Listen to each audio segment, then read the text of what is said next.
Okay, now I'll show you how to change the name of this page. So this is this part. We changed the username and now we're gonna change the page. So in order to do that, you have to go to About section. So click under See More. Scroll down and click on About. And here you need to scroll down and see you've got a name, and next to it, click Edit.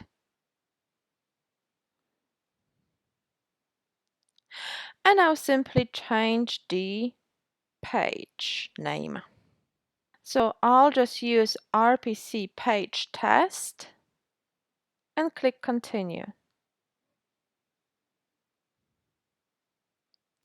Now I simply need to confirm to request change. Now this change can take up to 3 days, so make sure to be patient before you see the live changes on your page.